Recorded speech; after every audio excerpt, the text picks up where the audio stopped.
Health and nutrition എന്ന് പറഞ്ഞ ടോപ്പിക്കാണ് ഡിസ്കസ് ചെയ്തുകൊണ്ടിരിക്കുന്നത്. അതിൽ നെക്സ്റ്റ് ചാപ്റ്റർ ഡിസീസ് എന്ന് പറയുന്ന ചാപ്റ്റർ ആണ് ഇനി നമ്മൾ പഠിക്കാൻ പോകുന്നത്.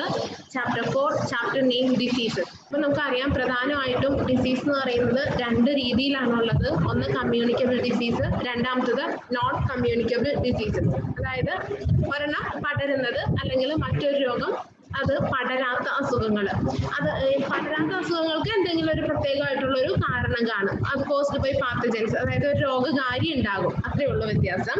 കമ്മ്യൂണിക്കബിൾ ആണെങ്കിൽ ഏതെങ്കിലും ഒരാളിൽ ആ ഒരു അസുഖം ഉണ്ടായി. നമുക്കറിയാം കൊറോണ, ഇപ്പൊ നമ്മളുടെ മുമ്പിൽ ഏറ്റവും വലിയ വൈറസ് നിൽക്കുന്നത് പോലെ ഒരാൾക്ക് ആ അസുഖം വന്നു, അതുമായിട്ട് ബന്ധപ്പെട്ട് ഓരോരുത്തർക്ക് ഈ അസുഖം മാറി മാറി വരുന്നതാണ് communicable disease. Non communicable disease എന്ന് പറയുന്നത് മറ്റു രീതിയിലുള്ള അസുഖങ്ങൾ. ഇനി കമ്മ്യൂണിക്കബിൾ ഡിസീസസിനെ കുറിച്ചുള്ള ഡീറ്റെയിൽഡ് ഡിസ്ക്രിപ്ഷൻ ആണ് നമ്മൾ നോക്കാൻ പോകുന്നത്. അതെന്താണെന്നുള്ളത്. Communicable diseases, it is defined as one which can be transmitted from one living being to another or from environment to the living beings by an infectious agent for its product. Or it's product ആണ്, four അല്ലാട്ടോ, or എന്നാണ് ഇവിടെ type ചെയ്തതിൽ വ്യത്യാസം വന്നിട്ടുണ്ട്. അപ്പോൾ എന്താണ് ഒരു communicable disease എന്ന് പറഞ്ഞു കഴിഞ്ഞാൽ ഒരു ലിവിങ് ബീയിങ്ങിൽ നിന്ന് മറ്റൊരു ലിവിങ് ബീയിങ്ങിലേക്ക് പടരുന്ന അസുഖത്തിനെയാണ് നമ്മൾ കമ്മ്യൂണിക്കബിൾ ഡിസീസ് എന്ന് പറയുന്നത്. അതായത് man to man, human being to human being ആവാം, അല്ലെങ്കിൽ ആനിമൽ ടു ആനിമൽ ആവാം, ആനിമൽ ടു ഹ്യൂമൻ ബീയിങ് ആവാം. ഏത് രീതിയിലും നമുക്ക് പടർന്നു വരുന്ന അസുഖങ്ങളെ നമ്മൾ കമ്മ്യൂണിക്കബിൾ ഡിസീസ് എന്ന് പറയും. അത് ഒന്നില്ലെങ്കിൽ അത് എൻവയോൺമെന്റിലെ ലിവിങ് ബീയിങ്സ് അല്ലെങ്കിൽ ഒരു ഇൻഫെക്ഷ്യസ് ഏജന്റ് വഴിയോ, അതായത് ഒരു ബാക്ടീരിയ വഴിയോ, ചിലപ്പോൾ ബാക്ടീരിയ ആവണമെന്നില്ല, എന്തെങ്കിലും പക്ഷിമൃഗാദികളുടെ എന്തെങ്കിലും പ്രൊഡക്റ്റ് വഴിയും ഇങ്ങനെ കമ്മ്യൂണിക്കബിൾ ഡിസീസസ് വരാറുണ്ട്. The vase pathogens R transmitted, എന്തൊക്കെ വഴിയിലാണ് ഈ രോഗകാരികൾ അല്ലെങ്കിൽ ഈ പാത്തജൻസ് രോഗം പടരുന്നത് അല്ലെങ്കിൽ പടരുന്ന ആൾക്കാർ ട്രാൻസ്മിഷൻ നടത്തുന്നത്? ഒന്നില്ലെങ്കിൽ ഹ്യൂമൻ ടു ഹ്യൂമൻ, ഞാൻ ഓൾറെഡി പറഞ്ഞു, ഹ്യൂമൻ ടു ഹ്യൂമൻ ആവാം, അല്ലെങ്കിൽ animals or and insects to humans, ആനിമൽസും ഇൻസെക്ട്സും ആവാം. നമുക്കറിയാം ഈച്ച അല്ലെങ്കിൽ കൊതുക് പരത്തുന്ന രോഗങ്ങളുണ്ട്. പിന്നെ മറ്റ് ആനിമൽസിൽ നിന്ന് മനുഷ്യരിലേക്ക് പകരുന്ന രോഗങ്ങളുണ്ട്. അതുമല്ലെങ്കിൽ ഒബ്ജക്ട്സ് ടു ഹ്യൂമൻസ്, നമ്മൾ എടുക്കുന്ന എന്തെങ്കിലും വസ്തുക്കളിൽ നിന്ന് ഹ്യൂമൻസിലേക്ക് വരുന്നതുണ്ട്. ഇനി എങ്ങനെയാ mode of transmission of disease, ഏതൊക്കെ രീതിയിലാണ് ഈ ട്രാൻസ്മിഷൻ നടക്കുന്നു എന്നുള്ളതാണ് നമ്മൾ അടുത്തത് നോക്കുന്നത്. There are 4 main methods through which communicable diseases spread from one person to another. ഒരു വ്യക്തിയിൽ നിന്ന് മറ്റൊരു വ്യക്തിയിലേക്ക് പ്രധാനമായിട്ടും 4 രീതിയിലാണ് രോഗങ്ങൾ പടരുന്നത്. ഒന്നാമത്തത് കോണ്ടാക്ട്, രണ്ടാമത്തത് ഡ്രോപ്ലെറ്റ്, മൂന്നാമത്തത് ഇൻജക്ഷൻ, 4 ഇനോക്കുലേഷൻ. 4 പോയിന്റ്സ് ആണ്: contact, droplet, injection, inoculation. Contact എന്ന് പറഞ്ഞു കഴിഞ്ഞാൽ നമുക്കറിയാം ഒരു പേഴ്സണിൽ നിന്ന് നേരിട്ട് കോണ്ടാക്ട് വരുന്നത്. The disease may spread by direct bodily contact, as in the case of impetigo or venereal disease, or by indirect contact. നമ്മൾക്ക് അറിയാവുന്ന, നമ്മൾ ചിലപ്പോൾ തൊടുമ്പോഴായിരിക്കും നമുക്ക് ഏതെങ്കിലും ഒരു അസുഖം പടരുന്നത്. അതൊരു സ്കിൻ ഡിസീസ്. ഇപ്പൊ ഞാനിവിടെ പറഞ്ഞ ഈ ഇംപെറ്റിഗോ എന്ന് പറയുന്നത് ഒരു സ്കിൻ ഡിസീസ് ആണ്. കണ്ടീജിയസ് സ്കിൻ ഡിസീസ് എന്നാട്ടോ, സ്കിൻ അല്ല, സ്കിൻ ഡിസീസ് ആണ്. ഓർ വെനീറിയൽ എന്ന് പറയുന്നത് contracted by sexual intercourse with an infected person. അതേപോലെ സെക്കൻഡ് പേര് പറഞ്ഞത് വെനീറിയൽ എന്ന് പറയുന്നത് സെക്ഷൽ ഇന്റർകോഴ്സിൽ ഇൻഫെക്റ്റഡ് എന്തെങ്കിലും അസുഖമുള്ള ഒരാളിൽ നിന്ന് പടരുന്നതും ആകാം. അപ്പൊ ഈ 2 രീതിയിലാണ് നമ്മൾ കോണ്ടാക്റ്റിൽ എങ്ങനെയാണ് ഡിസീസസ് പകരുന്നു എന്നുള്ളത് പറഞ്ഞിരിക്കുന്നത്. അതുമല്ലെങ്കിൽ ഇൻഡയറക്റ്റ്, ചിലപ്പോൾ നമുക്ക് അറിയാതെ പടരുന്ന അസുഖങ്ങളുണ്ട്. ചിലപ്പോൾ ബസ്സിലൊക്കെ യാത്ര ചെയ്യുമ്പോൾ നമ്മൾ അറിഞ്ഞുകൊണ്ട് ഒരാളെ പോയി സ്പർശിക്കുന്നതെന്നല്ല, പക്ഷെ അങ്ങോട്ടും ഇങ്ങോട്ടും നടക്കുന്ന വഴിയോ പോകുന്ന വഴിയൊക്കെ നമ്മളുടെ ശരീരത്തിൽ മുട്ടി നമുക്ക് വരുന്ന അസുഖങ്ങളുണ്ട്. അപ്പോൾ ഇതിൽ നമുക്കറിയാം പ്രധാനമായിട്ട് ഈ അസുഖങ്ങളൊക്കെ ഈ ഇൻഡയറക്റ്റ് കോണ്ടാക്ട് വളരെ ചുരുക്കമാണ് വരുന്നത്. ഡയറക്റ്റ് കോണ്ടാക്റ്റിൽ പ്രധാനമായിട്ടും വരുന്നത് ഈ അസുഖമുള്ള ആളുടെ ടവല്, ചീപ്പ്, അങ്ങനെയുള്ള സാധനങ്ങൾ, അയാൾ യൂസ് ചെയ്ത സാധനങ്ങൾ യൂസ് ചെയ്യുമ്പോൾ, അല്ലെങ്കിൽ അയാൾ കഴിച്ച പാത്രം, അയാൾ കുടിച്ച ഗ്ലാസ്, ആ ഗ്ലാസ് ഒക്കെ യൂസ് ചെയ്യുമ്പോൾ, അങ്ങനെയാണ് നമുക്ക് കോണ്ടാക്റ്റിലൂടെ പ്രധാനമായിട്ടും ഡിസീസസ് സ്പ്രെഡ് ചെയ്യുന്നത്. രണ്ടാമത്തതാണ് ഡ്രോപ്ലെറ്റ്. നമ്മൾക്ക് എല്ലാവർക്കും അറിയാവുന്ന കാര്യമാണ്. ദ കോസിറ്റീവ് ഓർഗാനിസംസ് എന്ന് പറയുന്നത് ഫംഗി, ബാക്ടീരിയ, വൈറസ് ഒക്കെയാണ്. ഇത് നമ്മൾ ചുമ്മുമ്പോഴും തുമ്മുകയും ചുമയ്ക്കുകയും ഒക്കെ ചെയ്യുമ്പോൾ, അല്ലെങ്കിൽ ശ്വാസം എടുക്കുമ്പോഴൊക്കെ ചെയ്യുന്ന, സംസാരിക്കുമ്പോഴൊക്കെ നമ്മളുടെ വായിൽ നിന്നും മൂക്കിൽ നിന്നും അല്ലെങ്കിൽ കണ്ണിൽ നിന്നൊക്കെ വരുന്ന ഡ്രോപ്ലെറ്റ്സ് അതുവഴി നമ്മളിലുള്ള അസുഖം അത് ആരിലേക്കാണോ അത് വീഴുന്നത്, എവിടെയാണോ അത് വീഴുന്നത്, അത് ടച്ച് ചെയ്യോ അല്ലെങ്കിൽ അത് ഒരാളുടെ മേത്തേക്കാണ് വീഴുന്നതെങ്കിൽ അയാൾക്ക് വരുന്ന അസുഖങ്ങളാണ് നമുക്ക് സെക്കൻഡ് മെത്തേഡ് പറയുന്നത് ഡ്രോപ്ലെറ്റ് എന്ന് പറയുന്നത്. നമ്മൾ ഈ ഡ്രോപ്ലെറ്റ്സിലൂടെ വരുന്ന അസുഖങ്ങൾ.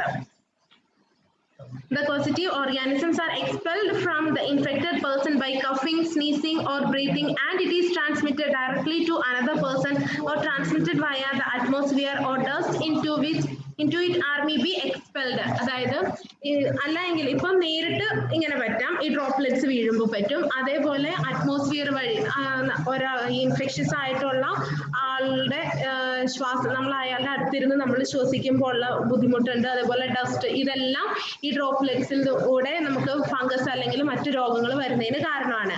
എക്സാമ്പിൾസ് എന്ന് പറയുന്നതാണ് spread through droplets include measles, അഞ്ചാം പനി, moms, chicken box, tuberculosis, influenza and common called. ഇതെല്ലാം ഈ ഡ്രോപ്ലെറ്റ്സിലൂടെ വരുന്ന അസുഖങ്ങൾക്ക് എക്സാമ്പിൾ ആണ്. നെക്സ്റ്റ് പോയിന്റ് ആണ് ഇൻജെക്ഷൻ. ഇൻജെക്ഷൻ എന്ന് പറയുന്നത് diseases may also be spread when an individual swallows a causative organism which may be transmitted via food or water. അതായത് നമ്മൾക്ക് അറിയാം ഭക്ഷണത്തിലൂടെ അല്ലെങ്കിൽ വെള്ളത്തിലൂടെയും വരുന്ന അസുഖങ്ങളെയാണ് നമ്മൾ ഇൻജെക്ഷൻ എന്ന് പറയുന്നത്. സ്വാഭാവികമായിട്ട് ഉള്ളിലേക്ക് എടുക്കുക, സ്വാളോ ചെയ്യുക, വിഴുങ്ങുന്ന നമ്മൾ ഉള്ളിലേക്ക് എടുക്കുന്ന സാധനങ്ങളിലൂടെ നമുക്ക് വരുന്ന അസുഖങ്ങളെ ആ ഒരു ടൈപ്പിനെയാണ് നമ്മൾ ഇൻജെക്ഷൻ എന്നുള്ള കാറ്റഗറിയിൽ ഉൾപ്പെടുത്തുന്നത്. അതായത് നമ്മൾ പഠിച്ചിട്ടുണ്ട്, നമുക്ക് എന്തെങ്കിലും ഫുഡ് ഇൻഫെക്ഷൻ വരുന്നത് അല്ലെങ്കിൽ മലിനമായ ജലം കുടിക്കുമ്പോഴൊക്കെ നമുക്കത് മറ്റു അസുഖങ്ങൾക്ക് കാരണമാകും. അതിന് എക്സാമ്പിൾ ആണ് ഡിസെൻട്രി, ഹെപ്പറ്റൈറ്റിസ് ആൻഡ് ഗ്യാസ്ട്രോഎൻട്രിറ്റിസ് എന്ന് പറയുന്നത്. നമ്മുടെ കുടൽ സംബന്ധമായിട്ടുള്ള എന്തെങ്കിലും രോഗങ്ങൾ അല്ലെങ്കിൽ ഡിസെൻട്രി, ഹെപ്പറ്റൈറ്റിസ്, ഇതൊക്കെ ഇതുമായിട്ട് ബന്ധപ്പെട്ട് ഈ മെത്തേഡിലൂടെ ഫുഡിലൂടെ വെള്ളത്തിലൂടെ വരുന്ന അസുഖങ്ങളാണ്. അടുത്തത് ഇനോക്കുലേഷൻ. ഇനോക്കുലേഷൻ എന്ന് പറയുന്നത് disease can be spread from person to person if there causative organism is injected in to human body by an insect. അതായത് ഒരു പക്ഷി കടിച്ചിട്ട് അല്ലെങ്കിൽ പക്ഷി ഇൻസെക്ട്, നമുക്കറിയാം എട്ടുകാലി, കൊതുക്, ഈച്ച, ഇങ്ങനെയുള്ള എന്തെങ്കിലും ഒരു ഇൻസെക്ട്സ് കടിച്ചിട്ട് നമ്മളുടെ ശരീരത്തിൽ കടിച്ചിട്ട് അത് അടുത്ത ആളിലേക്ക് പോകുമ്പോൾ അയാളിൽ ഇതേ അസുഖങ്ങൾ, നമ്മൾക്ക് എന്തെങ്കിലും അസുഖം ഉണ്ടെങ്കിൽ അത് അടുത്ത ആളിലേക്ക് പകരും. പ്രത്യേകിച്ച് ഈച്ചയും കൊതുകും. നമ്മൾ എന്തെങ്കിലും അസുഖം ഉള്ളിടത്തുനിന്ന് ഈച്ച നമ്മളുടെ മേത്ത് വന്നിരിക്കുമ്പോഴോ അല്ലെങ്കിൽ നമ്മൾ ആ കൈ കൊണ്ട് നമ്മളുടെ മൂക്കോ വായോ കണ്ണൊക്കെ തൊട്ട് കഴിഞ്ഞാൽ അവിടെ അസുഖങ്ങൾ പടരാനുള്ള ചാൻസ് ഉണ്ട്. ഈച്ച നമ്മളുടെ ഭക്ഷണത്തിൽ വന്നിരുന്നിട്ട് ആ ഭക്ഷണം നമ്മൾ കഴിക്കുമ്പോൾ അസുഖങ്ങൾ പടരാനുള്ള ചാൻസ് ഉണ്ട്. അപ്പൊ ഈ ഇനോക്കുലേഷൻ എന്ന് പറയുന്നത് എന്തെങ്കിലും ഈ ഇൻസെക്ട്സ് വഴി രോഗങ്ങൾ സ്പ്രെഡ് ചെയ്യുന്നതിനാണ്. Examples are malaria which is spread by mosquito and tetanus in which the infection is spread through the open cut in the skin. അതേപോലെ അതിന് പറയുന്ന ഒരു എക്സാമ്പിൾ ആണ് ഒന്നാമത്തത് മലേറിയ. അല്ലെങ്കിൽ ഇതിന് നമുക്ക് പറയാവുന്ന മറ്റൊരു കാര്യം, നമ്മുടെ ശരീരത്തിൽ എവിടെയെങ്കിലും മുറിവുണ്ടായിട്ട് ആ മുറിവിൽ ഒന്നില്ലെങ്കിൽ ഈ ഇൻസെക്ട്സ് വന്നിരിക്കാനോ അല്ലെങ്കിൽ എന്തെങ്കിലും നമുക്ക് ഈ ബാക്ടീരിയ ഉള്ള ഒരു സ്ഥലത്ത് നമ്മളുടെ ആ മുറിവ് ടച്ച് ചെയ്യുകയോ അല്ലെങ്കിൽ ഒരു കോണ്ടാക്ട് വരുകയോ ചെയ്തു കഴിഞ്ഞാലും അവിടെയൊക്കെ ഇൻഫെക്ഷൻ ഉള്ള ചാൻസ് അധികമുണ്ട്. അപ്പൊ അതും കൂടുതൽ ഡിസീസസ് ഉണ്ടാക്കാനുള്ള ചാൻസ് ഉണ്ട്. It is A highly infectious disease affecting infects and children. അപ്പൊ ഇപ്പൊ ഈ പറഞ്ഞ മലേറിയ ആണെങ്കിലും ടെറ്റനസിൻ്റെതാണെങ്കിലും കുട്ടികളിൽ ഏറ്റവും അധികം ബാധിക്കുന്ന കുട്ടികളിലും ചിൽഡ്രനിലും, ചെറിയ മക്കളിലും ചിൽഡ്രനിലും അധികം ബാധിക്കുന്ന ഒരു ഇൻഫെക്ഷ്യസ് ഡിസീസ് ആണ്. അതിന്റെ കോസിംഗ് ഏജന്റ് ആണ് അല്ലെങ്കിൽ it is caused by an RNA virus of paramyxovirus group and named as measles virus എന്നാട്ടോ. അതിനെയാണ് നമ്മൾ മീസൽസ് വൈറസ് എന്ന് പറയുന്നത്.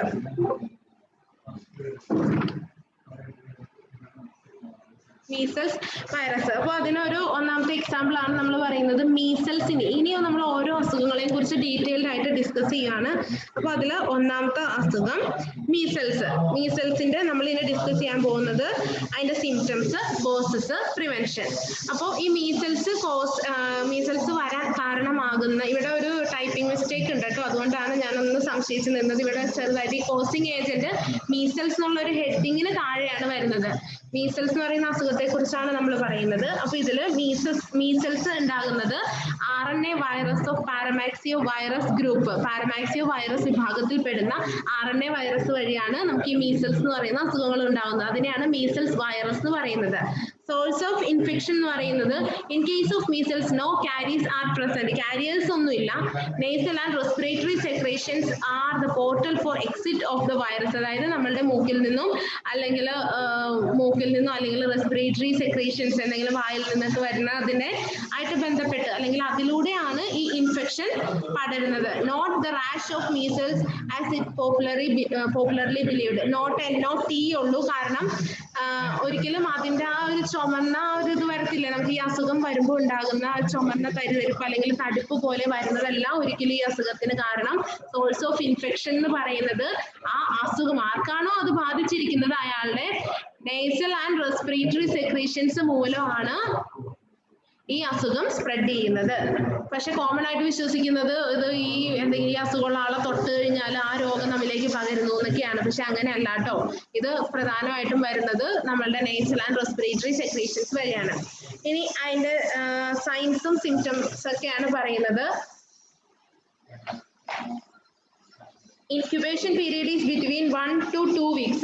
അതായത് ഇത് ഒരു ശരീരത്തിൽ താമസിക്കുന്ന സമയം അല്ലെങ്കിൽ ആക്റ്റീവ് ആയിരിക്കുന്ന സമയം ഈ വൈറസുകൾ അല്ലെങ്കിൽ ഈ ബാക്ടീരിയാസ് ആക്റ്റീവ് ആയിരിക്കുന്ന സമയം എന്ന് പറയുന്നത് ഓൾമോസ്റ്റ് ഒരു 1 to 2 weeks ആണ്. Symptoms include sudden onset of fever and may accompanied by sneezing, nasal discharge, cough, redness of eyes, sneezing, running of nose. ഇതെല്ലാം നമുക്ക് അറിയാവുന്ന സിംറ്റംസ് ആണ്. ഒരു പനി വരും, അതോടുകൂടി തുമ്മല്, nasal discharge, കഫ്, അങ്ങനെ മൂക്കിൽ നിന്നും കണ്ണിൽ നിന്നൊക്കെ വെള്ളം വരിക, പിന്നെ കണ്ണ് ചുമക്കുക, അങ്ങനെയുള്ള കുറെ സിംറ്റംസ്. ചുമ, തുമ്മല്, പനി, ഇതെല്ലാമാണ് ഇതിന്റെ സിംറ്റംസ് എന്ന് പറയുന്നത്.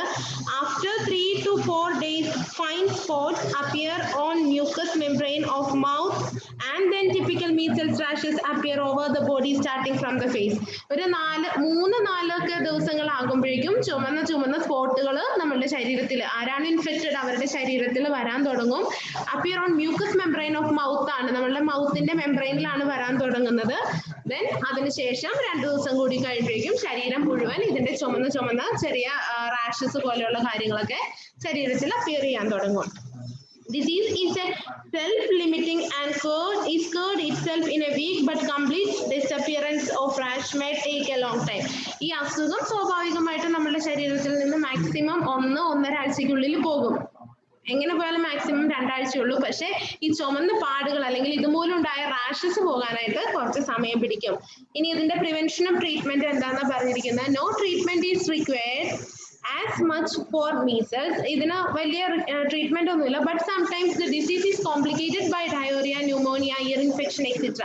പക്ഷേ ഈ മീസൽസ് എന്ന് പറയുന്ന അസുഖം കുറച്ച് കഴിയുമ്പോൾ ഡയറിയെന്നോ ന്യൂമോണിയ, ഇയർ ഇൻഫെക്ഷൻ എന്നുള്ള രീതിയിലേക്കൊക്കെ മാറിക്കഴിയുമ്പോൾ നമ്മൾ ഇതുമായിട്ട് ബന്ധപ്പെട്ട ഡോക്ടറിനെ കാണണം. But disease is well prevented by measles vaccine whose single injection is sufficient at the age of 9 to 12 months. പക്ഷേ ഈ മീസൽസ് വാക്സിൻ എടുക്കുകയാണെങ്കിൽ അത് ഓൾമോസ്റ്റ് കുട്ടികളിൽ 9 to 12 monthsലാണ് നമ്മൾ മീസൽസ് വാക്സിൻ എടുക്കുന്നത്. അത് എടുത്തു കഴിഞ്ഞാൽ ഓൾമോസ്റ്റ് ഇത് വലിയൊരു പ്രിവെൻഷൻ തന്നെയാണ്. കുട്ടികളിൽ ഇനി ഇത് പടരാനും അല്ലെങ്കിൽ ഈ അസുഖം വരാനുള്ള ചാൻസുകൾ കുറവാണ്. സെക്കൻഡ് അല്ലെങ്കിൽ അടുത്ത ഡിസീസാണ്. ഫസ്റ്റ് പോയിന്റ് മീസൽസ് ആയിരുന്നു, രണ്ടാമത്തത് ചിക്കൻ പോക്സ്. നമുക്ക് എല്ലാവർക്കും അറിയാവുന്ന ഒരു അസുഖമാണ് chicken pox.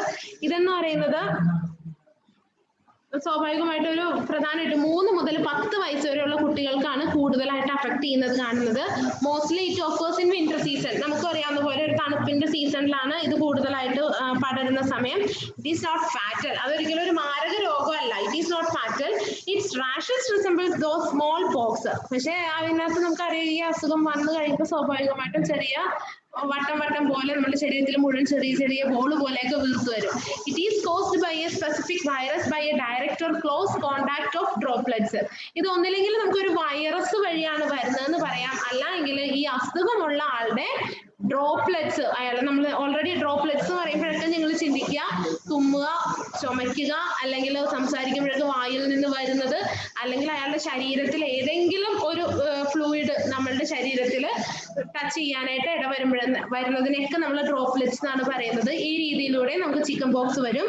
It becomes infectious from the time the rashes start appearing and last till the crust fall down.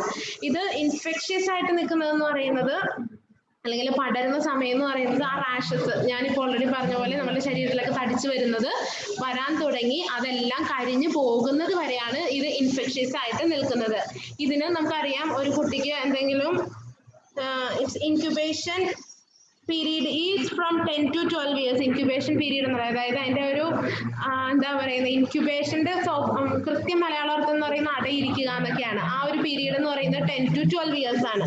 ഇനി അതിന്റെ സിംറ്റംസ് ആണ് പറയുന്നത്. It begins with mild fever. നമുക്കറിയാം സ്വാഭാവികമായിട്ടും ചെറിയൊരു പനി വരും, അതിന് പുറകെ കൈകാലുകളുടെ ചെറിയൊരു വേദന തുടങ്ങും, വിറയ്ക്കാൻ ചിൽനെസ് ഷിവർ ചെയ്യുക, തണുപ്പ് നമുക്ക് ഭയങ്കര തണുപ്പ് തോന്നും അല്ലെങ്കിൽ വിറയ്ക്കാൻ തുടങ്ങും, ചിലവർക്ക് വോമിറ്റിംഗ് ഉണ്ടാവും. അങ്ങനെയാണ് ഇത് തുടങ്ങുന്നത്.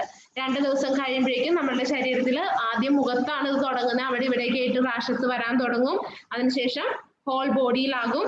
Then these blisters enlarge and develop into vesicles. അതിനുശേഷം ഈ ചെറിയ പാട് പോലെ വന്നത് നമുക്ക് വലുതായി നേരത്തെ പറഞ്ഞ പോലെ ചെറിയ ചെറിയ ബോൾസോ ചെറിയ ചെറിയ കുമിളകളാകാൻ തുടങ്ങും. ആ രീതിയിലേക്ക് ഇത് വളരും. After 1 or 2 days of this condition some water. അതിനുശേഷം ഈ കുമിള പോലെ വന്നു കഴിഞ്ഞ് 2-3 ദിവസം കഴിയുമ്പോഴേക്കും അത് പൊട്ടി. നമുക്കറിയാം, നമുക്ക് എല്ലാവർക്കും ഓൾമോസ്റ്റ് എല്ലാവർക്കും തന്നെ വന്നിട്ടുള്ള ഒരു അസുഖമാണ്. ഇത് പൊട്ടി അതിന്റെ പുറത്തേക്ക് ഒരു വെള്ളം വരാൻ തുടങ്ങും. അത് പിന്നെ അത് blisters then it turns yellowish. പിന്നെ ഇത് ഒരു യെല്ലോ കളറായിട്ട് മാറും. അപ്പൊ നമ്മൾ എല്ലാവരും പറയാറുണ്ട് അത് പഴുക്കാൻ തുടങ്ങി എന്നൊക്കെ പറഞ്ഞിട്ട്. soon it starts drying and turn to brown. ആ ഒരു സ്റ്റേജ് കഴിയുമ്പോഴേക്കും ആ വന്നതെല്ലാം ബ്രൗൺ കളർ ആകും. അതിനുശേഷം അതായത് അത് ഉണങ്ങാൻ തുടങ്ങുന്നു, ബ്രൗൺ കളറിലേക്ക് മാറി അവസാനം അത് പൊളിഞ്ഞു പോകാൻ തുടങ്ങും. During the third stage there is intense itching and compel the patient to scratch. ആണ് സ്റ്റാർച്ച് അല്ല സ്ക്രാച്ച്. അതായത് ഈ അവസാനത്തെ ഈ ഡ്രോപ്ലെറ്റ്സ് പൊട്ടുന്ന സമയമാകുമ്പോഴേക്കും നമുക്ക് ഭയങ്കര ചൊറിച്ചിലായിരിക്കും. ആ ചൊറിച്ചിൽ വന്നു കഴിയുമ്പോഴേക്കും നമുക്ക് ഇതിങ്ങനെ സ്ക്രാച്ച് ചെയ്യാം, അത് ഇങ്ങനെ സ്ക്രാച്ച് ചെയ്യാൻ അല്ലെങ്കിൽ അതിനകത്ത് ഇങ്ങനെ മാന്താനൊക്കെ നമുക്ക് ഭയങ്കര ടെൻഡൻസി വരും. അങ്ങനെ ചെയ്തു കഴിഞ്ഞാൽ നമുക്ക് കുറെ കൂടി കാര്യങ്ങൾ അറിയാം. അത് പെട്ടെന്ന് പൊട്ടും, വഷളാവും, കുറച്ചുകൂടി അധികം ഈ കുരുക്കൾ അല്ലെങ്കിൽ റാഷസ് നമ്മുടെ ശരീരത്തിൽ വരും. അപ്പൊ അത് കുറച്ചുകൂടി വലിയ സ്റ്റേജ് ഇൻഫെക്ഷൻ നമ്മളിൽ കൂട്ടാനേ സഹായിക്കുള്ളൂ. അതുകൊണ്ടാണ് ഇത് വന്നു കഴിയുമ്പോൾ ആരും മാന്തരുത് എന്നൊക്കെ പറഞ്ഞിട്ട് അല്ലെങ്കിൽ ചൊറിയരുത് എന്നൊക്കെ പറഞ്ഞിട്ട് കൂടുതൽ ആൾക്കാർ എപ്പോഴും നമ്മളോട് പറയുന്നത്. അപ്പൊ ഇതൊക്കെയാണ് ഇതിന്റെ സിംറ്റംസ് എന്ന് പറയുന്നത്. ഇനി അതിന്റെ ട്രീറ്റ്മെന്റ് ആൻഡ് പ്രിക്കോഷൻസ്, അതിന് വേണ്ട treatment. Segregate the child immediately. കുട്ടികൾ അവിടെ ഉണ്ടെങ്കിൽ കുട്ടികളെ ഉടനെ തന്നെ മാറ്റുക. Keep him warm in his bed.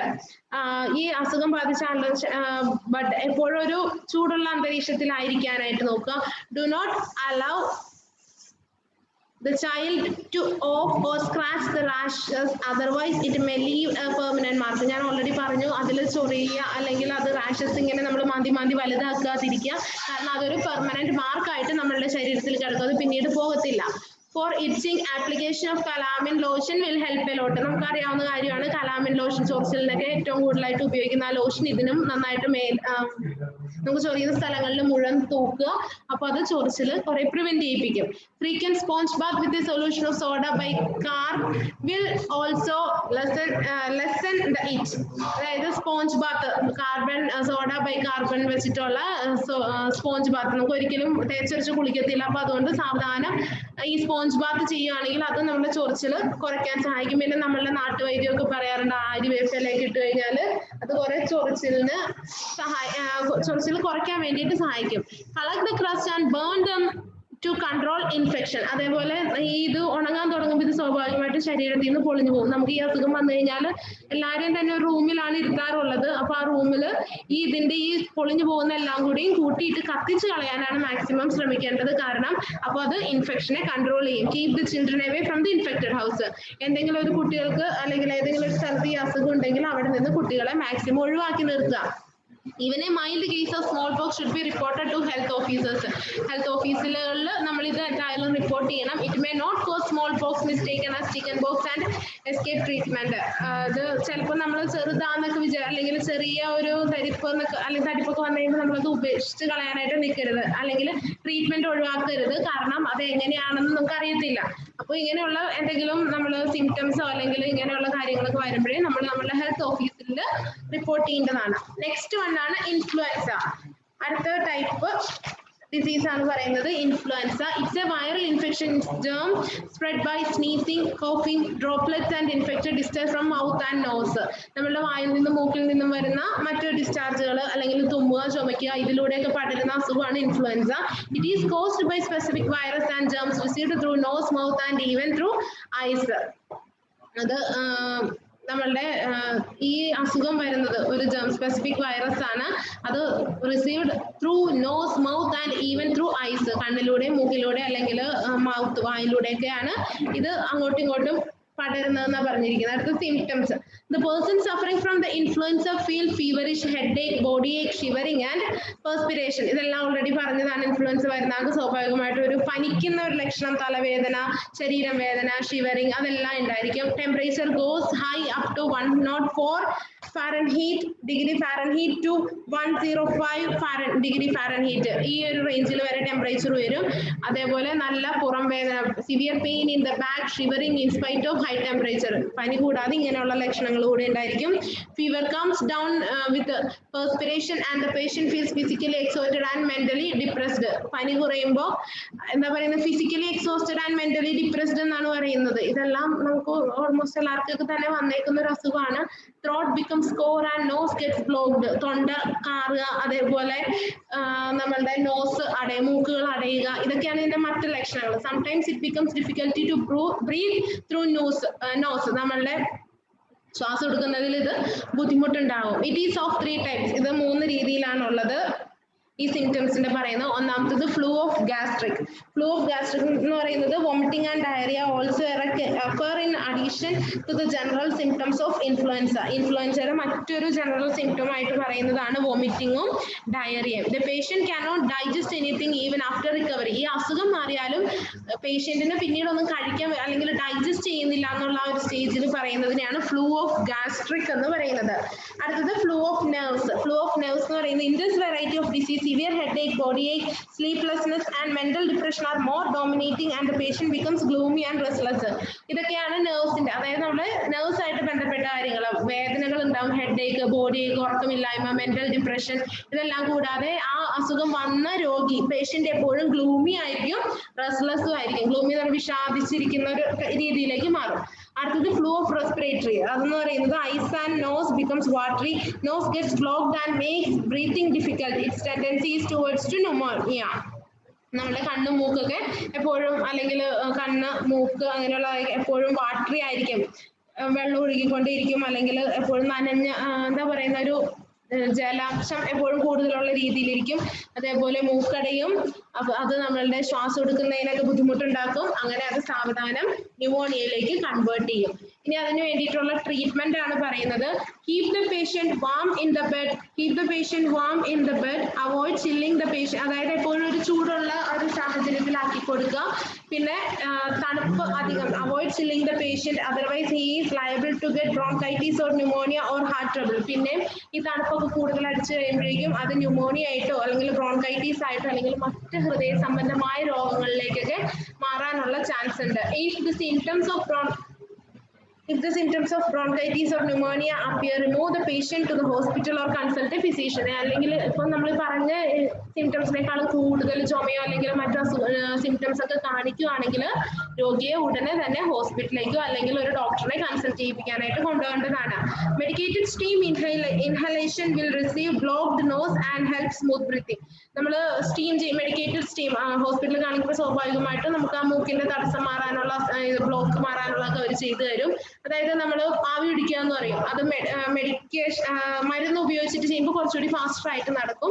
അപ്പൊ അത് അവരുടെ ബ്രീത്തിങ്ങിന് കുറച്ചുകൂടി സഹായിക്കും. അതേപോലെ റൂം ടെമ്പറേച്ചർ എപ്പോഴും ഒരു വാം കൺസിസ്റ്റൻസിയിൽ നിർത്താനായിട്ട് ശ്രമിക്കുക. ഹെഡേക്കിന് മാത്രം ഐസ് ബാഗ് എപ്പോഴും നെറ്റിത്തടത്തിൽ വെച്ച് കൊടുക്കാം. പക്ഷെ എപ്പോഴും ഒരു കാര്യം ശ്രദ്ധിക്കുക, ഒരു പരിധി വിട്ട് തണുപ്പടിക്കാതിരിക്കുക വേണ്ടിയിട്ട് നമ്മൾ ആ സമയത്ത് ശ്രദ്ധിക്കുകയും വേണം. ഭക്ഷണം ലിക്വിഡ് ടൈപ്പ് ആയിട്ട് കൊടുക്കാനും ശ്രദ്ധിക്കണം. ഇനി അതിന് വേണ്ട പ്രിക്കോഷൻസ് ആണ് പറയുന്നത്. Isolate the patient and keep his utensils separate. രോഗിക്ക് ഇങ്ങനെ ഒരു അസുഖം വന്നു കഴിഞ്ഞാൽ ആ രോഗിയെ ഒരു റൂമിലാക്കുക. അദ്ദേഹം അല്ലെങ്കിൽ ആ രോഗി ഇൻഫെക്റ്റഡ് പേഴ്സൺ ഉപയോഗിക്കുന്ന സാധനങ്ങളെല്ലാം സെപ്പറേറ്റ്, നമ്മളും അവരുടെ തമ്മിൽ മിക്സ് ചെയ്യരുത്, എല്ലാം സെപ്പറേറ്റ് ആയിട്ട് യൂസ് ചെയ്യുക. Do not send the child to school at least for 3 weeks in severe cases. എന്തെങ്കിലും സിവിയർ ആയിട്ടുള്ള കേസുകളാണെങ്കിൽ ഒരു കുട്ടിക്ക് അസുഖം വരുമ്പോൾ ആ കുട്ടി ഒരു 3 ആഴ്ചത്തേക്കെങ്കിലും സ്കൂളിലേക്ക് വിടരുത്. No common glass should be used in school. അതേപോലെ കോമൺ ഗ്ലാസ് യൂസ് ചെയ്യരുത് സ്കൂളിൽ. Keep the child under observation quarantine even if if he suffers from common cold, കുട്ടിക്ക് ഒരു കോമൺ കോൾഡ് ആണ് ഇത്രയും ഒരു കുറച്ച് ദിവസം നീണ്ടു നിൽക്കുന്നതൊക്കെ വന്നു കഴിഞ്ഞാൽ കുട്ടിയെ ഒബ്സർവേഷൻ, ടീച്ചർ ആയിരിക്കുമ്പോൾ നമ്മളെ ഒബ്സർവ് ചെയ്യണം, അവരുടെ പാരന്റിനെ ഒന്ന് ഇൻഫോം ചെയ്യാൻ വേണം, വീട്ടിലാണെങ്കിലും കുട്ടീനെ ഒന്ന് ശ്രദ്ധിക്കാൻ നമ്മൾ പ്രത്യേകം പറയണം. അടുത്തത് വൂപ്പിംഗ് കഫ്, അല്ലെങ്കിൽ നമ്മൾ എല്ലാവർക്കും അറിയാവുന്ന വില്ലൻ ചുമ എന്ന് പറയുന്ന ഒരു അസുഖം. Whooping cough is caused by small Coccobacillus called Bordetella. ആ ഒരു ജേമിന്റെ പേര് അല്ലെങ്കിൽ ബാക്ടീരിയയുടെ പേരാട്ടോ ഈ പറഞ്ഞിരിക്കുന്നത്. കോക്കോബെസിലസ് എന്ന് പറയുന്ന ഒരു ബാക്ടീരിയ ആണ്, അതിനെ വിളിക്കുന്നത് ബ്രോഡറ്റെല്ല എന്നാണ്. It has several species but most common species causing whooping cough is Bordetella pertussis എന്ന് പറയുന്ന ആ ഒരു വിഭാഗത്തിൽപ്പെട്ടവരാണ് ഈ whooping cough ഏറ്റവും കൂടുതൽ പടർത്തുന്ന ജേം അല്ലെങ്കിൽ ബാക്ടീരിയ എന്ന് പറയുന്നത്. ഇതിന്റെ സോഴ്സ് ഓഫ് ഇൻഫെക്ഷൻ എന്ന് പറയുന്നത് a case of pertussis is the source of infection. Mild cases of whooping cough resembles simple cough do exist help in spread of infection. ചെറിയ സാധാരണ ഒരു ചുമയാണ് ഇത് ഈ ഇൻഫെക്ഷൻ സ്പ്രെഡ് ചെയ്യുന്നതിന് ഏറ്റവും കൂടുതൽ കാരണമാകുന്നത്. The bacteria are present in upper respiratory secretions and are coughed out of thrown out by simple talking as droplets in the environment. ഇത് നമ്മളുടെ അപ്പർ റെസ്പിറേറ്ററിയിലാണ് അവിടെ വരുന്ന സെക്രീഷൻസ് അല്ലെങ്കിൽ അവിടെ വരുന്ന ഡ്രോപ്ലെറ്റ്സ് നമ്മൾ തുമ്മുകയോ അല്ലെങ്കിൽ ചുമയ്ക്കോ സംസാരിക്കുമ്പോൾ പോലും പുറത്തേക്ക് തെറിക്കുന്നതാണ് എന്താവുന്നത്, മറ്റുള്ളവരിലേക്ക് വന്നിട്ട് ഇൻഫെക്ഷൻ അല്ലെങ്കിൽ അതാണ് ട്രാൻസ്മിഷൻ നടത്തുന്നത്. ഈ ഡ്രോപ്ലെറ്റ്സ് ആണ് ഇവിടെ ട്രാൻസ്മിഷൻ അല്ലെങ്കിൽ കാരിയേഴ്സ് ആയിട്ട് ആക്ട് ചെയ്യുന്നത്. The droplets are inhaled by healthy person and they get infection. Healthy persons അത് നമ്മളത് ശ്വസിക്കും, അപ്പോൾ അത് സ്വാഭാവികമായിട്ട് ഇൻഫെക്ഷൻ ആയിട്ട് മാറും. Patient may also contaminate articles of use and the person handling them. അയാൾ ഉപയോഗിക്കുന്ന സാധനങ്ങൾ ഓൾറെഡി നമ്മൾ പറഞ്ഞു, കാരണം അതിനകത്തും ഈ ഡ്രോപ്ലെറ്റ്സ് എന്തെങ്കിലും വീണിട്ടുണ്ടെങ്കിൽ സ്വാഭാവികമായിട്ടും മറ്റുള്ളവർക്ക് വരാം. അടുത്തത് ഇനി അതിന്റെ സൈൻ ആൻഡ് സിംറ്റംസ് ആണ് പറയുന്നത്. Incubation period is 1 or 2 weeks. ഈ അസുഖം ഒരാളിൽ നിലനിൽക്കുന്നത് സ്വാഭാവികമായിട്ടും ഒരാഴ്ച മുതൽ 2 ആഴ്ച വരെയൊക്കെ ആയിരിക്കും. After this period patient gets mild fever. അത് കഴിയുമ്പോഴേക്കും ഒരു ചെറിയൊരു ഫീവർ അല്ലെങ്കിൽ റണ്ണിങ് നോസ്, മൂക്കൊലിപ്പ്, തുമ്മല്, ഇങ്ങനെയുള്ള കുറച്ച് കാര്യങ്ങളൊക്കെ വരും. പിന്നെ 2-4 ആഴ്ചയൊക്കെ ആകുമ്പോഴേക്കും മെയിൻ സിംറ്റംസ് തുടങ്ങും. മെയിൻ സിംറ്റം എന്ന് പറയുന്നത് കഫ്, ചുമയാണ്. The cough is dry, irritating and in the form of heavy type. അതായത് ഒരു വല്ലാത്ത, നമ്മളെപ്പോഴും പറയും ഒരു കുത്തി ചുമ അല്ലെങ്കിൽ വീണ്ടും വീണ്ടും നമ്മളുടെ തൊണ്ടയൊക്കെ വരണ്ട് പോലെ, നമുക്ക് പ്രത്യേകിച്ച് ഒരു ഭയങ്കര ബുദ്ധിമുട്ട് തോന്നും, നിർത്താതെ നമ്മൾ ചുമച്ചുകൊണ്ടിരിക്കും. Patient coughs continuously and air from lungs almost goes out. അതായത് വീണ്ടും വീണ്ടും ചുമക്കും, നമ്മളുടെ ലങ്സിലുള്ള ആ എയർ, നമ്മൾ ശ്വസിച്ച എയർ പുറത്തേക്ക് പോകുന്നത് വരെ ചുമച്ച് അത് പോകണം, അപ്പൊ മാത്രമേ ആ ചുമ ഒന്നും നിൽക്കത്തുള്ളൂ. Then cough stops and patient deeply inhale producing a sound of whoop. അത് ആ ചുമ നിന്നതിന് ശേഷം ഈ പേഷ്യന്റ് എന്ത് ചെയ്യും, വീണ്ടും വലിയ കുറെ നേരം എടുത്ത് അല്ലെങ്കിൽ വലിയ ദീർഘശ്വാസം എടുത്ത് വീണ്ടും എയർ നമ്മൾ ശ്വസിക്കും. അപ്പോൾ കേൾക്കുന്ന ആ സൗണ്ട് ആണ് വൂപ്പ് എന്ന് പറയുന്നത്, വൂപ്പ്. അതുകൊണ്ടാണ് ഈ ചുമയ്ക്ക് വൂപ്പിംഗ് കഫ് എന്നുള്ള പേര് വന്നത്, വൂപ്പിംഗ്. അപ്പോൾ ആ ഒരു സൗണ്ട്, നമ്മൾ ശ്വാസം ഇത് ഇത്രയും ചുമച്ച് കഴിഞ്ഞ് എയർ വലിക്കുമ്പോൾ ഉള്ള ആ സൗണ്ട് ആണ് വൂപ്പ് എന്ന് പറയുന്നത്. If not complicated the disease is over in next 10 to 14 days. വലിയ പ്രശ്നമില്ലാത്ത സ്ഥലത്തൊക്കെയാണ്, അല്ല അസുഖമാണ്, വലിയ പടർച്ചയൊന്നും ഇല്ല അല്ലെങ്കിൽ കോംപ്ലിക്കേറ്റഡ് അല്ല എങ്കിൽ ഒരു 10 to 14 daysന്റെ ഉള്ളിൽ ഇത് എന്ത് ചെയ്യും, ഇത് സ്വാഭാവികമായിട്ടും മാറിപ്പോകും. Complications may occur in the form of lung infection. പക്ഷെ കോംപ്ലിക്കേഷൻ ആവുന്ന സ്റ്റേജുകളാണ് ഇനി പറയുന്നത്, അത് ലങ് ഇൻഫെക്ഷൻ ആയിട്ട് മാറും. അതാണ് ന്യൂമോണിയ, ബ്രോൺകൈറ്റീസ് എന്നൊക്കെ പറയുന്നത്. അതേപോലെ എപ്പോഴും ചുമച്ച് നമ്മളുടെ വാരിയലുകൾക്ക് പൊട്ടലുകൾ സംഭവിക്കാം. അതേപോലെ ബ്രെയിനിന് hemorrhages in brain below conjunctive of eyes. പിന്നെ ബ്ലഡ് ഇൻ സ്പ്യൂട്ടം, നമ്മൾ തുപ്പ്, അതായത് നമ്മളുടെ ഉമിനീരിലൊക്കെ ബ്ലഡിന്റെ അംശം വരാനുള്ള ചാൻസുകൾ ഉണ്ട്. അബ്നോർമൽ ബോഡി മൂവ്മെന്റ്സ് വരും. Finally comma and death. അത് നമ്മൾ ശ്രദ്ധിക്കാതെ വീണ്ടും ഈ സ്റ്റേജ് ഇൻക്രീസ് ചെയ്ത് വരുമ്പോഴാണ് കോമ സ്റ്റേജിലേക്ക് മാറിയിട്ട് ലാസ്റ്റ് ഡെത്തിൽ അവസാനിക്കുന്നത്. അതിന് പ്രിവെൻഷനും ട്രീറ്റ്മെന്റും ആണ് പറയുന്നത്. The disease is preventable by vaccination at proper age. DTP is most commonly used vaccine which is given as described under diphtheria. അതായത് ഇതിന് വേണ്ടിയിട്ടുള്ള ഏറ്റവും നല്ല പ്രിവെൻഷൻ എന്ന് പറയുന്നത് നമ്മൾ കൊടുക്കുന്ന വാക്സിനേഷൻ ആണ്. DPT ആണ്, DTP അല്ല, DPT ആണ് നമ്മൾ കോമൺലി യൂസ് ചെയ്യുന്ന വാക്സിൻ. വാക്സിൻ എന്ന് പറയുന്നത് ഇത് ഡിഫ്തീരിയ എന്ന് പറഞ്ഞ ഒരു ഡിഫ്തീരിയ എന്ന് പറയുന്നത് നമ്മുടെ തൊണ്ട രോഗം അല്ലെങ്കിൽ ത്രോട്ട് ആയിട്ട് ബന്ധപ്പെട്ടതിനെ പറയുന്നത്. അപ്പൊ അതിന്റെ കീഴിൽ വരുന്നതാണ് ഈ vaccine. If the cases as though he should should be properly isolated. Correct ആയിട്ട് ഈ അസുഖമുള്ള ആളെ ഐസൊലേറ്റ് ചെയ്യണം. ഐസൊലേറ്റ് ചെയ്യുന്ന നമ്മൾ ഓൾറെഡി പറഞ്ഞു, അയാളുടെ എല്ലാം സെപ്പറേറ്റ് ചെയ്ത് അയാൾ റൂമിൽ അയാൾക്ക് വേണ്ടതെല്ലാം നമ്മൾ അവിടെ എത്തിച്ചു കൊടുക്കുക. അയാളും മറ്റുള്ളവരും തമ്മിലുള്ള കോണ്ടാക്ട് ഒഴിവാക്കുക. Child's towels, utensils, bed, etc. should be segregated from the family. Patient should keep a piece of linen in front of his mouth when he coughs and burn that after. അതായത് എപ്പോഴും ഇത് അസുഖമുള്ള ആൾ ഒരു തുണി എന്തെങ്കിലും കയ്യിൽ വെച്ചിരിക്കുക. ഇപ്പൊ നമുക്ക് അതിന് ഏറ്റവും നല്ല എക്സാമ്പിൾ ആണ്, നമുക്ക് എന്തിനാണെങ്കിലും ഇപ്പോ നമ്മളുടെ മാസ്ക് കയ്യിൽ വേണം. ആരോടെങ്കിലും സംസാരിക്കുമ്പോഴും അല്ലെങ്കിൽ തുമ്മുമ്പോഴും ചുമക്കുമ്പോഴൊക്കെ മാസ്ക് വെച്ചിട്ട് മാത്രമേ നമുക്ക് ഇതൊക്കെ ചെയ്യാൻ സാധിക്കുകയുള്ളൂ. ഇത് ഈ ആവശ്യം കഴിഞ്ഞു കഴിഞ്ഞാൽ ഇപ്പൊ ഈ അസുഖത്തില് ഡിഫ്തീരിയയുടെ കാര്യത്തിലാണെങ്കിലും അല്ല ഈ നമ്മളുടെ ഇപ്പോഴത്തെ ഈ കൊറോണയുടെ സ്റ്റേജിലാണെങ്കിലും ഇതിന്റെ ഉപയോഗം കഴിയുമ്പോൾ അത് കത്തിച്ചു കളയണം എന്നാണ് പറഞ്ഞിരിക്കുന്നത്. As soon as possible he should be shown to a doctor. അതുകൂടാതെ ഉടനെ തന്നെ ഒരു ഡോക്ടറിനെ കാണിക്കുക. അപ്പൊ നമ്മൾ ഇന്ന് പ്രധാനമായിട്ടും 4 അസുഖങ്ങളെ കുറിച്ചാണ് പറഞ്ഞത്. ഒന്നാമത്തത് whooping cough, influenza, chickenpox and measles. അപ്പോൾ നമ്മൾ ഡിസീസ് എന്ന് പറയുന്ന ചാപ്റ്ററിൽ 2 രീതിയിലാണ് ഡിസീസസ് സ്പ്രെഡ് ചെയ്യുന്നതെന്ന് പഠിച്ചു. അതിൽ പ്രധാനമായിട്ടും കമ്മ്യൂണിക്കബിൾ ഡിസീസ് അത് നമുക്ക് വരുന്നത് 4 രീതിയിലാണ് അതിന്റെ ട്രാൻസ്മിഷൻ നടക്കുന്നത്. Contact, droplet, injection, inoculation. ഈ 4 എണ്ണമാണ് അതിൽ വരുന്ന പ്രധാനപ്പെട്ട 4 ഡിസീസ് നമ്മൾ ഇന്ന് ഡിസ്കസ് ചെയ്തു. ആർക്കെങ്കിലും ഡൗട്ട് ഉണ്ടോ? ഇപ്പൊ നമുക്ക് ഇന്നത്തെ ക്ലാസ് വൈൻഡപ്പ് ചെയ്യാം. ഇനി 2 മിനിറ്റ് കൂടിയേ കാണിക്കുന്നുള്ളൂ. അപ്പൊ നമുക്ക് ഇന്നത്തെ ക്ലാസ് വൈൻഡപ്പ് ചെയ്യാം. നെക്സ്റ്റ് ഡേ നമുക്ക് ഇതിന്റെ ബാക്കി കാര്യങ്ങൾ ഡിസ്കസ് ചെയ്യാം. ഓക്കെ.